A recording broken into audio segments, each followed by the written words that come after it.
Mike, we're starting. Yes, we are. Are you ready? I am always All right, ready. welcome back to another episode of Mike and Mike. Mike and Mike. You like Mike that? and Mark.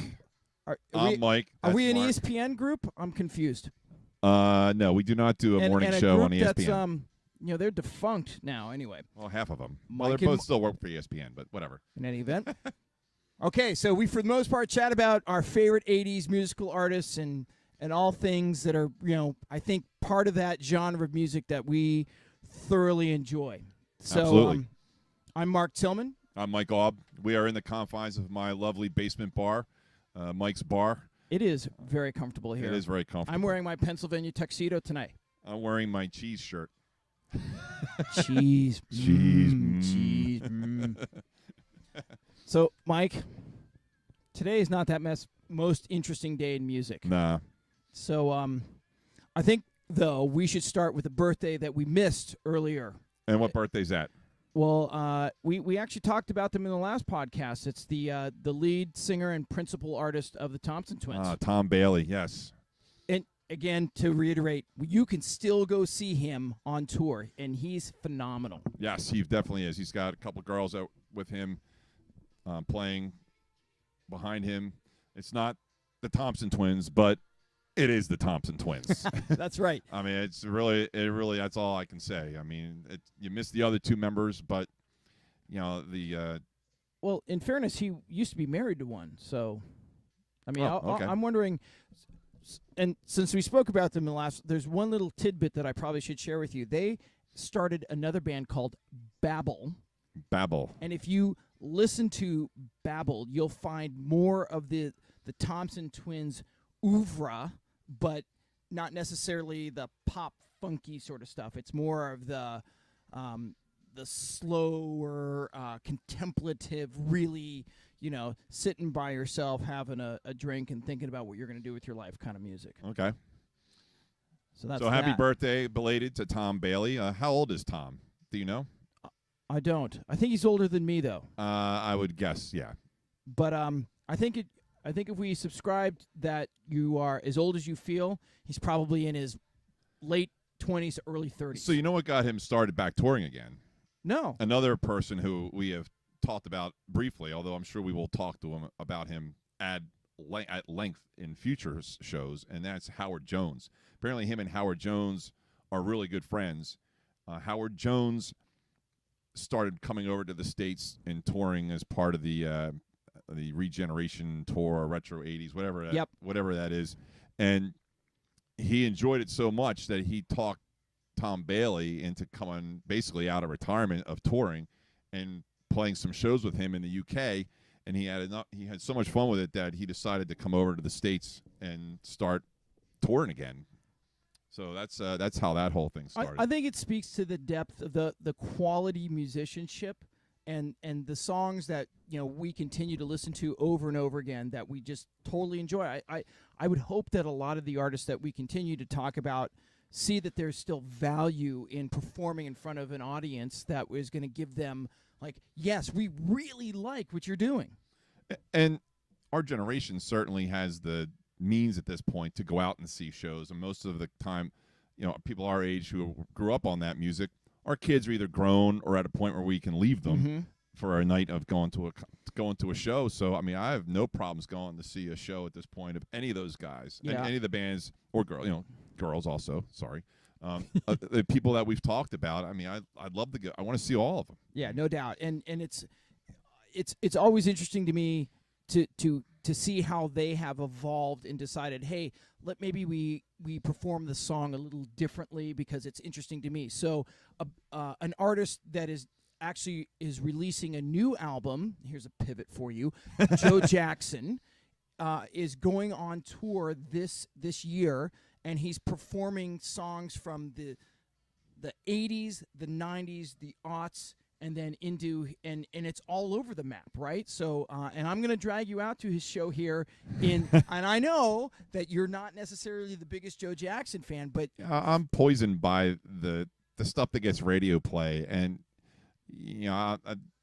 I guess maybe I don't have the appreciation for Joe Jackson that you do, because that's really all I've heard from Joe Jackson is the stuff that gets radio play, and maybe I maybe to my fault. I need to broaden my horizons and listen to some different stuff. I mean, you've turned me on to so many other bands that way. So, Joe Jackson might just be another one on the list. I love the fact that you are not going to be the stick in the mud, get off my lawn, I only like this kind of 80s music. So that's good to hear that we can maybe, tease a little bit out of you that you're going to enjoy. Not just is she really going out with him, but some of the stuff off of Laughter and Lust and some of the other albums that I think are really remarkable Joe Jackson albums. So with that in mind, it's going to be a shorter opening for us today because we really want to spend a lot of time on a focus artist, the Cars, and of course, spend some time on the Beer of the Week. Of course. So we'll be right back with a little bit of Beer of the Week, and then we're going to dive deep into the Cars and our in a fantastic way. No doubt. All right, we'll be right back. Welcome back. It is time for Mark and I's favorite part of the podcast. Well, one of the favorite parts. One of the favorites. Yeah, there are no real favorites, but I mean, it's all good. It's certainly one of our most satisfying parts of the podcast. Well, Mike and I have bonded over many things, but one of them is no doubt our very our thorough enjoyment of a malted beverage. Yes, good malted beverages. We're No not doubt. talking about Coors Light. Hey, we let's leave our commercial possibilities out of this. Right. So we have our Beer of the Week segment. Today we are sampling Dogfish Head, which is for those who aren't from the area, is a brewery out of Delaware. Yep. I'm not sure where in Delaware they are. They near Rehoboth or Bear? Or yes, something they like are. They are just in, I think, let's say close to Rehoboth. Close to Rehoboth. And our beer this week is a pale ale called, which is perfect for what Mark is wearing today, the Pennsylvania Tuxedo. It's I believe it's like 8% alcohol. It's got some, it's pretty hoppy. I really like it. What can you tell us about a Dogfish Head and the beer in particular, Mark? So, I was introduced to Dogfish Head with another beer called the 60-Minute IPA, and I found that to be one of the best examples of a really authentic IPA that isn't, a hazy New England style.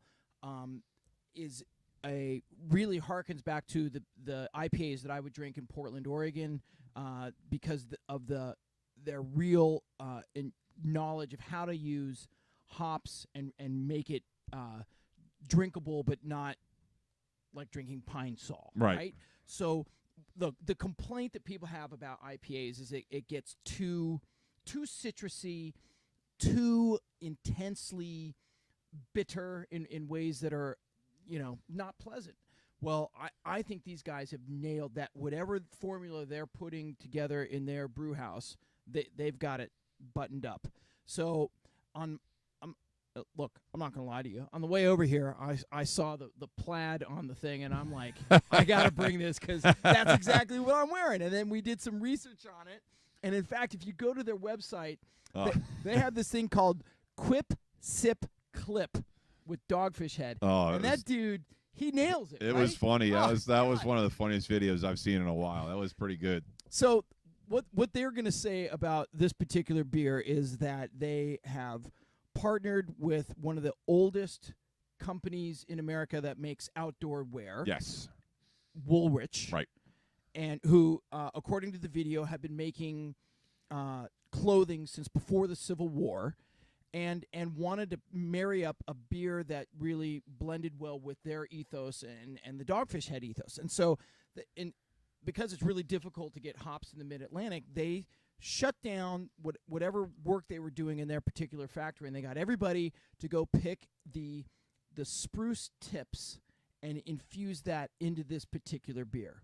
And Mike, what do you think the outcome was? I think it's really good. I mean, I'm not a big pale ale guy, as you know. I'm certainly not a big IPA guy, but this is delicious. I mean, I've had other Dogfish Head beers and with mixed results, in my opinion. But this is easily the best Dogfish Head beer I've had, and it's good. I mean, I really like it's it's hoppy, but it's not overwhelmingly hoppy. Yeah. I So think. what look, let's steal liberally from the website. A spruce infused pale ale, Pennsylvania tuxedo pays homage to the flannel suited hunters and gatherers who dwell deep in the back country of north central Pennsylvania.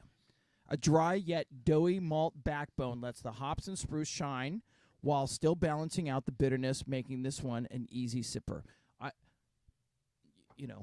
That's it in a nutshell. There's no doubt. It's Paul Bunyan's cologne, as he said. And I it love was it. so funny. That's I love great. it. That's great. So it's my turn to say, look, if you want us to sample your beer on this particular podcast, we are more than happy to. Please. Just reach out to us at our email address. Mike, what's that email address again? MikeMarkMusic@gmail.com. And again, for our friends there at Dogfish Head, if you are interested in some of the Pennsylvania tuxedo gear, you can actually order that on their website, Dogfish, and, of course, Woolrich. This one's a keeper. Yeah, definitely. So we'll be back in a minute, and we're going to talk about one of our favorite 80s bands, and we're going to try and keep it to a reasonable length, but rest assured we could go for hours on the For sure. cars. So we'll be right back. Mike, we're back. We are. Are you ready? I'm ready. I hope my friends in Sacramento are ready. Outstanding. Because we're going to talk about one of my old college friends. Well, he's still a friend of mine. One of his favorite bands, if not his favorite band. And one of my favorite bands, too. Just maybe not quite as favorite as his. That's the Cars. The Cars, recently inducted into the Rock and Roll Hall of Fame. Yep. Minus one member who passed away, unfortunately. One of their founding members, and certainly one of their most important members. Nope. Yep. My history with the Cars, I've always liked the Cars ever since, the first album. I certainly, in college, listened to the Cars ad nauseum because, my friend lived next door to me, and he only really listened to Genesis, the Monkees, and the Cars were the only three bands he would listen to. An odd threesome, but the Cars were his favorite band, so we listened to the Cars a lot. And not that that's a bad thing. No, you could probably spend a great deal of time without any problem going with those three acts, but particularly, in my estimation, the Cars is the top of the three. So what's your favorite Cars album? Now, okay, so I probably came to the Cars a bit later and then had to revisit some of their earlier stuff. So Heartbeat City was the first album Got the disc in my hand that I heard, and I think Heartbeat City is a phenomenal song, and it's a great album. But when I went back and listened to some of their older stuff, so the Cars, their first album, Candio, I think came out in 1978. Actually, I think that was their second album, wasn't it? Didn't they have a self-titled album that had Moving in Stereo? Okay, that was all. Yep, you're right. So that's right. The band's second album, Candio, released in 1979, with the unbelievable album cover, which when you're 10 years old and beautiful girl is captured like that, you're like, yes. Wow, what is that about? Well, that was one they were always known for, album covers and videos with good-looking women on it. Yep. I'm looking at the Shake It Up disc right here, and that's the same thing. No, it's delightful. No doubt. And certainly, one thing I never understood. Rick Ocasek is a great singer.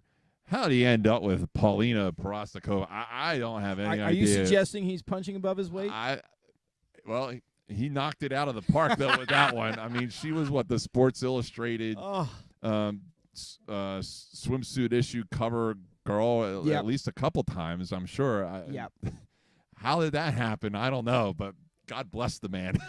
100%. And so again, they also, besides the musicianship and the unbelievable, the way they put songs together, their music videos were phenomenal, right? You could go even up. the earlier ones that were so B grade, double life. I thought, like, when I first saw that, when I was 10 years old, like, they separated themselves from the pack the way they would. And so I don't know who directed their videos, but it was, they clearly knew exactly what they were doing. They've taken a lot of heat about their live shows. I'm at a disadvantage here. I never got to see them live. Yep. But I mean, a lot of times I don't go to a show necessarily to see, unless I'm going to see like Kiss or Iron Maiden or yes, or of course, Lady that's Gaga. Where I was going with that. Or Lady Gaga, where you're going to see more of the theatrical Britney nature Spears. of Britney Spears certainly, Justin Timberlake. I know, I'm just kidding, but Bob Dylan.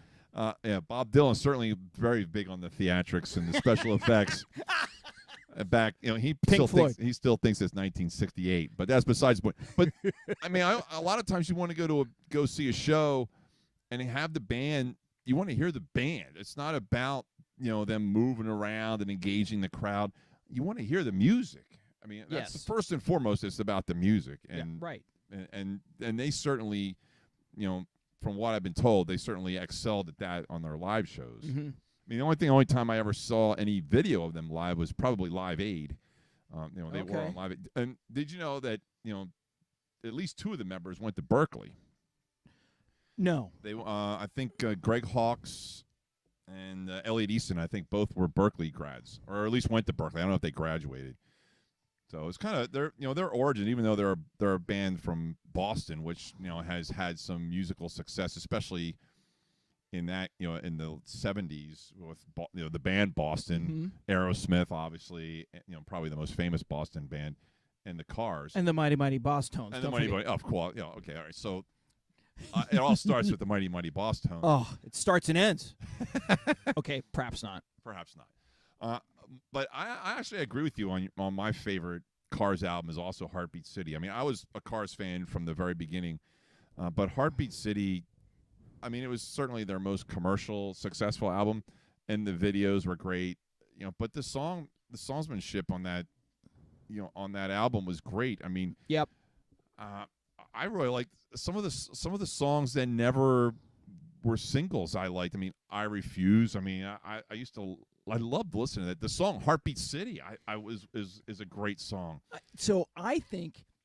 And I know there were other commercially successful songs on that album, but I think that song still carries water today relative to you can continue. Like, the lyrics are really tight. It's a interesting time signature, how it was written. The synthesizer work, which cycles through the background. It is a great song. It's absolutely, and it's complex and it's pleasant. And so Rick Ocasek, besides being arguably the tallest lead singer in music history, to the best of my knowledge, I can't think of anybody taller. Nope, is his another reason I like him. For those of you who don't know, Mike's 6'7", is remarkably diverse in his musical range, right? His vocal range is really, I think, unique. He has a distinct sound in the way that when you hear a Cars song, and particularly Rick Ocasek, so there's a complete difference between Benjamin singing and Rick singing. Yeah, I would agree with that. You know exactly who the vocalists are. It's not confusing in any way. Oh, absolutely not. I enjoyed Rick's vocals much more than Ben. Not to take anything away from Ben, God rest his soul, but Rick was the lead singer. I mean, he really was, and I really he had a very unique vocal sound to him. Yep. And you knew when you heard Rick singing, what that it was him. So it was Drive was the song that Benjamin sang that was really that was like their right, and their that big slow that hit. Was a beautiful song. It was, how many dances did you go to in the 80s where you put your hands on the girl's hips and you swayed back and forth to Drive? my fair share. I was a loser. I didn't go to many dances. Come on. I didn't. So, what other songs stick out to you in the Cars lexicon? Well, I've been in bands where we've played "It's All I Can Do." Certainly, "Just What I Needed." I mean, I can play that all day.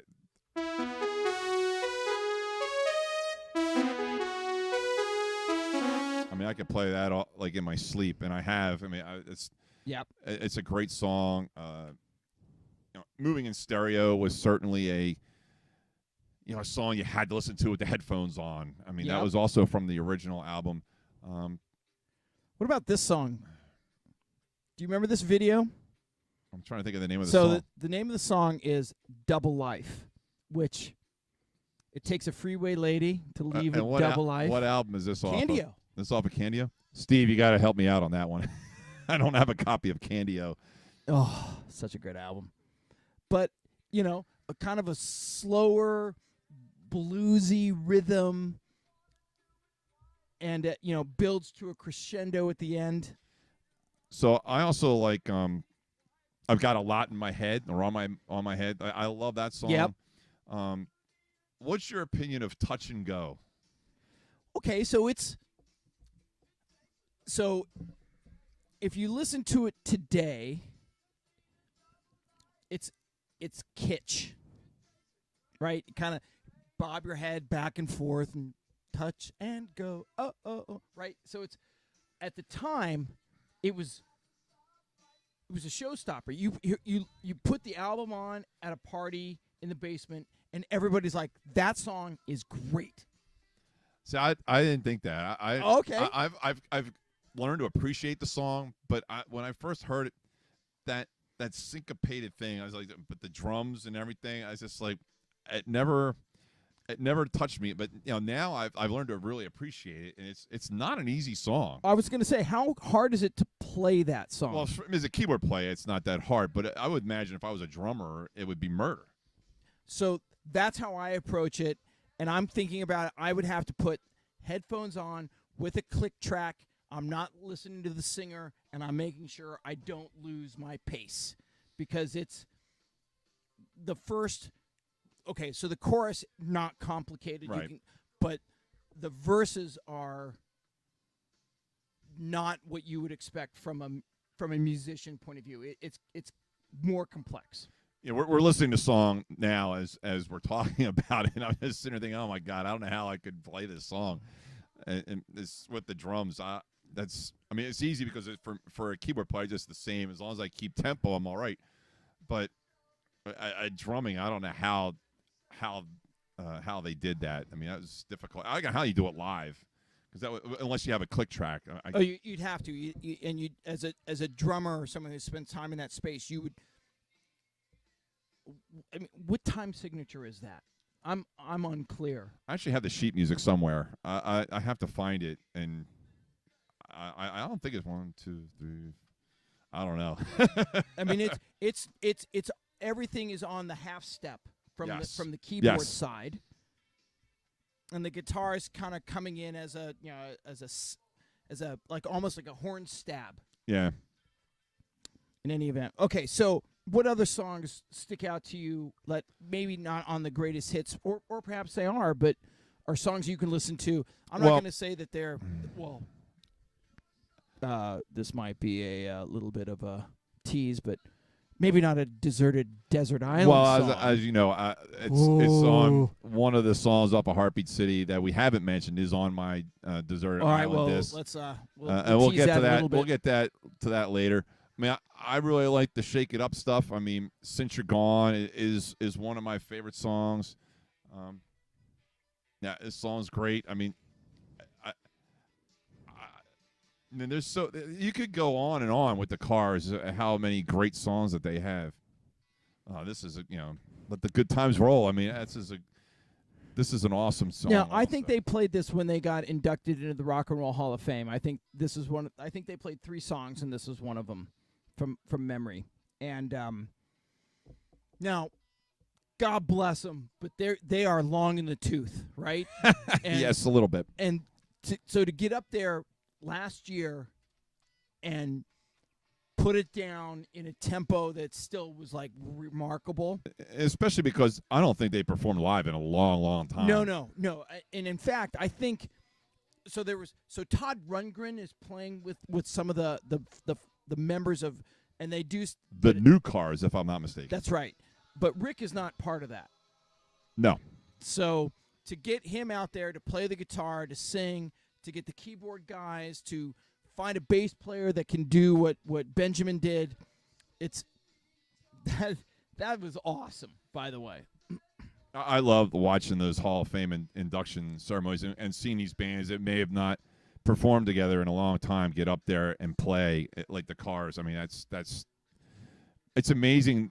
Like as a guy who's been in and out of bands, for a few years now, it's really when you find a band where you can just sit down and play a song, especially a song that you've been playing, you haven't played it for a long time, and you sit back down and play it after a while. It's such a great feeling, and I bet you that would have been awesome to be a part of. I sure hope, because bands obviously go through their ups and downs, but from just watching that, it seemed to me that they really enjoyed that time together. Whether or not they're ever going to play together again. Yeah, I think though at the time when they broke up, I think it was time. I mean, the last few albums they had weren't commercial successes, which that doesn't matter to people like me. But so they broke up in 1988. Wow. So it was 30 years to 89 or something like that. Yeah, I think 89. Wow. And so it's any band that's performing at the highest level, for them to stick together any longer than that, I think is a miracle. Yeah, and I mean they churned out like 5 or 6 great albums in a row. I mean, the original album, Candy-O, Shake It Up, Heartbeat City. I know I'm missing at least one other. My buddy's gonna kill Panorama. me. Panorama. Door to Door. Door to Door was a good album. That's some good stuff. I really enjoyed that album too. Right? So songs off Door to Door. Double Trouble, You Are the Girl. Great song. Everything You Say, which is an Or song, probably. And then side 2, Strap Me In. Side 2, because back then it was albums. Yeah. Dating Ourselves. So, yeah, I think in some then, given where they sat in that space relative to other like UK bands and American more, let's call it hair bands, they spent time in a meaningful space where it was accessible and formed almost like a jumping off point to a myriad of different bands that you could. If you like the Cars, well, then you must like this. Well, yes and no. Right. Right. Yeah. So how many people came together knowing that they loved the Cars that may have other, influences from other spaces? I think there's been some, kind of put a wrap on this. I mean, there's certainly been some bands around here that were influenced by the Cars. The Hooters, there's a lot of Cars stuff that you can hear in the Hooters stuff. Agreed. They're more of a local band, although they did have a good deal of commercial success. Mike, what exactly is a Hooter?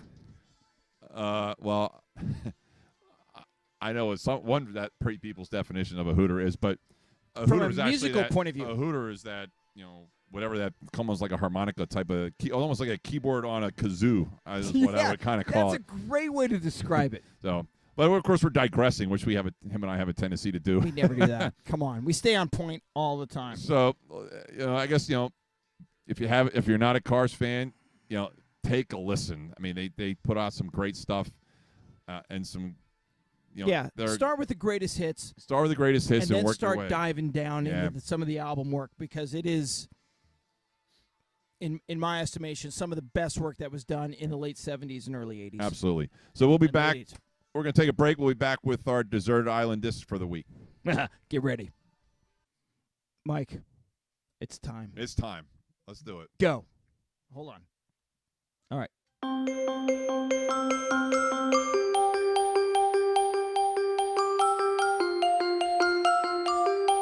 Men Without Hats. ladies and gentlemen.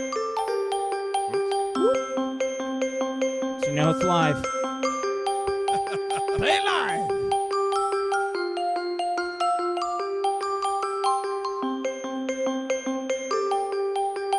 Johnny played guitar, Jenny played bass. Name of the band is the human race. Everybody tell me what you've heard. Pop goes the world. Mike played keyboards, Mark played drums. Call little baby and the big bone horn. Everybody tell me what you've heard. Pop goes the world. And it goes something like this.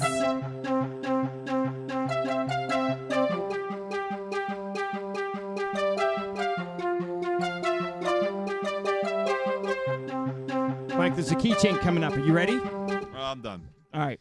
Good on you, champion. All right, so this is our deserted island disc, the songs that we would want to take with us on a deserted island. And believe it or not, that song's one of mine. I love Men Without Hats. Men Without Hats are fun. I mean, I've seen them live twice, once with you. Yes, and that's our right. respective wives. They opened up for Howard Jones on a 80s tour a couple years ago. We went. I also saw them as a headliner at the I can't remember the name of the place. Is right by Drexel University. World Cafe Live. That's it. Oh, in wow. Philadelphia. And China Crisis was the opener. They were fun. I mean, they're a fun band. I mean, they have a good time when they're up there. A lot's changed with the band, but they're still as energetic as ever. I mean, they're up there dancing around and having a good old time. It's a lot of fun. God bless them. 100%. I mean, that's what you want from an artist that loves their music and they're happy to perform it for you, is not taking it too seriously. Obviously, Pop Goes the World is not the serious song that, No. Well, it's certainly not as serious as the Safety Dance, that's for sure, which is their big hit. That's right. And the video, I love their videos. Oh, I mean, they're brilliant. I mean, the whole, they have like little bubbles and he's popping the bubbles, and of course, Safety Dance was a MTV staple. So, do you want to get into the merits of Kajagoogoo at this stage of the discussion? No, I think Kajagoogoo is best left for later, and Okay. we will get into that. I mean, I love Kajagoogoo. Kajagoogoo, because that's the best name of a band in the '80s by a country mile. I don't know. There's a few, but that certainly ranks right up there. Kajagoogoo. Yes, but certainly ranks up there. It All might right. not be the best, but I can't think of anything better. Well, it's out there. It's out I'll there. grant you so that. Maybe we find something better in finding stuff. So that's my first song, and we'll leave Men Without Hats from there. My second song is The Outfield, Winning It All, which Mark and I love the outfield. Mark maybe is a little more in tune with the obscure outfield stuff than I am. Obscure. Well, this is actually Winning It All is from 1992, so it's a little out of our range. However, fans of the song and NBA basketball fans might remember the song is one of those songs that they played at the CBS used to play as their montage at the end of the NBA Finals when Jordan would win yet another championship, and they would and they would play as the video highlights of Jordan scoring over Karl Malone or whoever it was at the time to ice it, those type of things. And it was my psych up song when I was coaching high school CYO, and when I was towards the end of my playing career, when I was playing men's league in Philadelphia, I would always listen to that song on my way to the game. And the other thing you and I talked about with that song was I had a NBA like a highlight video that spotlighted different players like Magic Johnson, Karl Malone, Scottie Pippen, and Jordan, of course. And this song, each player had a song that they would give the highlights to, and the song for Winning It All Elo. was for Larry Bird. So yeah, Craig Elo. Yeah, Leo Routen's had a song. I think. You go. So. That's brilliant. You know who Leo Routen's is. That's sad. I do. That's awesome. He was the next Larry Bird, which is who this song was on the video, was for Larry Bird. Fair. So, Larry Bird was the the penultimate winner. As a Sixers fan, I couldn't stand him when he was playing, but man, that guy was a winner. I mean, that guy was the lunch pail guy. I mean, he couldn't jump out of the gym. You know, I mean, we could talk about basketball all night, but we won't. But that just will suffice to say that guy was a winner, and and that's where I got that song from. As far as like, it's my favorite outfield song, which probably it's not too many people's outfield fans' favorite song, but you know that song just has a place in my life that's great. That no, I appreciate I always that. remember. And then my third song, you know, we've talked about already tonight, The Cars, and it's off the Heartbeat City album, Why Can't I Have You? You know, I love that album. You know, the video for that album didn't have the notoriety that you might think or Magic had. It wasn't landmark. I think it was basically just them playing, and then there was like, you know, the model ballet dancer dancing around in front of them while they're playing. Nothing wrong with that. But it was still a pretty good song. It was a good video. I don't remember getting a whole lot of MTV airplay necessarily. I mean, I did know the video, but you know, that was kind of, you know, as we're listening to the song now, it's just an awesome tune. The overlaying of the keyboards and the guitars and Rick's vocals are phenomenal on this song. You know, one of the things with this album, I always used to make fun of my friend Steve because the lyrics of all the Car songs would always be, every line was like 3 words, but those that's practically true. I agree with that. But those 3 words on every Car song had a meaning, and so it was, you know, I just cracking up listening to the song because it is like 3 words. Well, okay, yes. So the song definitely is sparse, right? I mean, you've got the keyboards that you hear as Rick sings the 3 words, right? But it works. It does. I mean, and it works. And it worked for them. And this whole album is like that. And it is a great album, and it's a great song. I mean, this song, and I could have gone with a number of songs off of this album. I really like. You'll get your chance. We talked about Heartbeat City. That's a great song. I Refuse is another one of my favorite songs off of this album.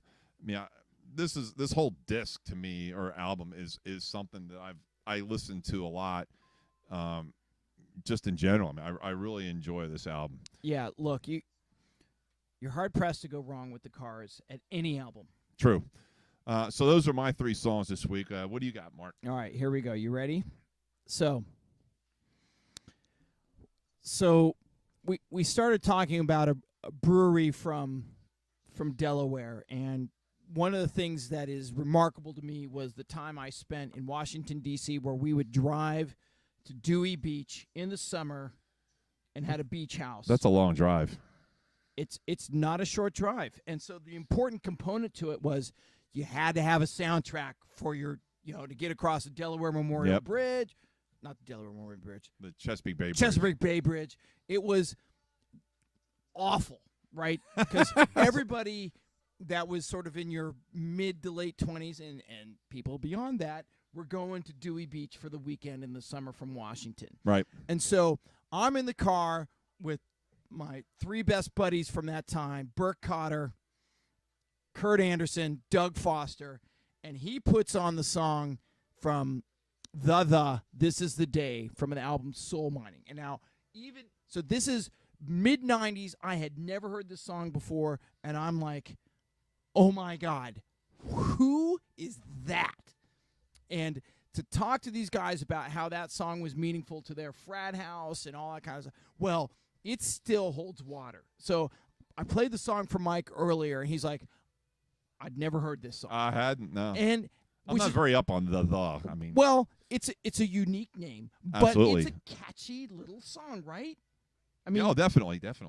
So it's a great song, and then there's a number of songs after that, Uncertain Smile and some other stuff that came later.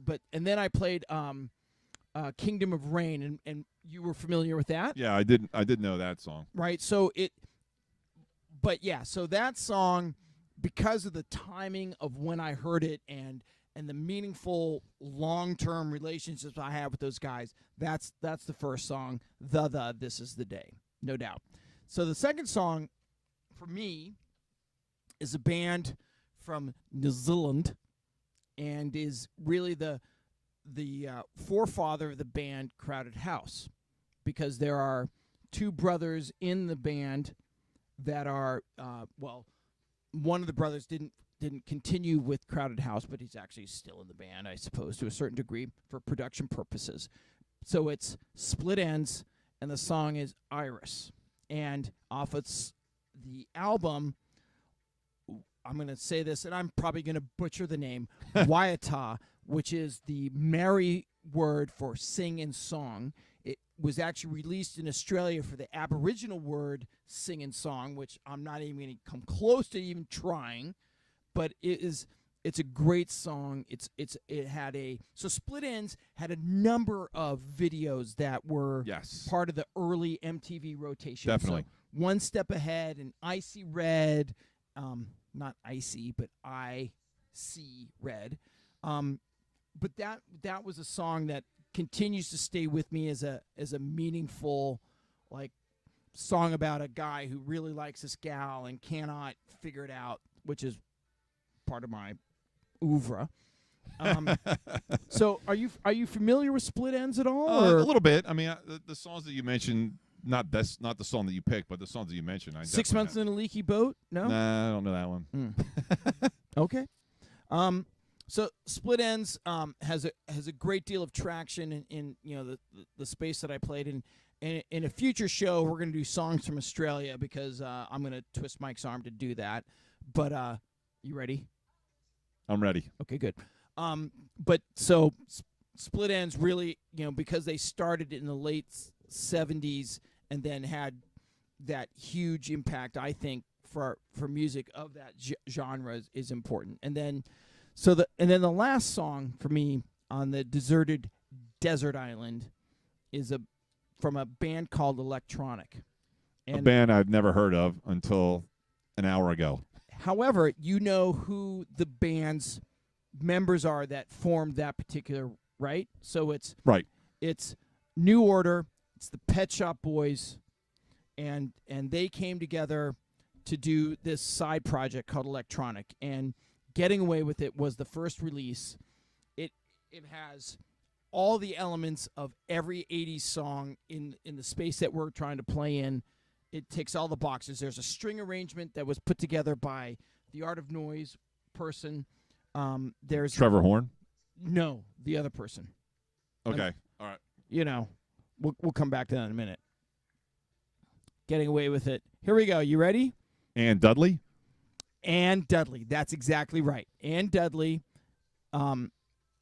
puts together a full orchestra part of that song, right? And it is so remarkable in just how it feels. It tells you about a summer day, whether you're driving down the road or sitting by the pool or whatever. It's just the perfect song. However it's written, I wish I could write songs and put it together that way. Yeah, me too. And we listened to the song before we started recording today, and that you can hear the influences from New Order and the Pet Shop Boys in the song. I mean, it was Bernard Sumner and Neil Tennant were the two. Right? We forgot Johnny Marr from the Smiths as well. Oh, there you go. So I mean, there's some pretty heavy hitters, right? Some UK heavy hitters in that lineup. It's a sort of song that I think when you think about the 80s, and you're maybe not necessarily talking about the hit makers, but some of the secondary list of players that were, for whatever reason, maybe not like. So this song ended up from a hit point of view, not necessarily reaching top 10 billing, but was still a song that you heard on the radio all the time, and it was a staple of that timing, I think. And once again, we talked about, I don't know if it was one of the earlier podcasts, how interchangeable some of these musicians are and how they can just get together and write music and record it and it'd be really good. I mean, it's amazing how many of these bands are like that. Especially, I feel there's more of the British bands than the American bands did that. I mean, there's a little bit of interchangeability in the American bands, but it seems like the British new wave bands like kind of all must have hung out together. And but they certainly had a camaraderie where they're like, hey, let's try this, or let's do this, or hey, I love how you went about this. Maybe we can put something together. To me, that's what the music is all about. Absolutely. Mike, take us out of here. Well, if you want to get in touch with us, please email us at mikemarkmusic@gmail.com. We're on Facebook now. Hopefully, by the time this comes up, we'll have a website up. We'll be on Twitter also. Please contact us if you have Deserted Island discs that you want us to read on air and want us to comment on. Feel free, because we love to hear from people who enjoy our type of music, and it makes it easier for us if we don't have to pick the songs. Mike, we'll continue to put together some playlists for some of the songs and artists that we've spoken about. That's also going to be on the Facebook page. Absolutely. It'll be an Apple Music link. So if you are part and parcel of that, but by all means, there's other methodologies that you can find all this stuff. All right. So have a great day, and we'll talk to you next time. Looking forward to it.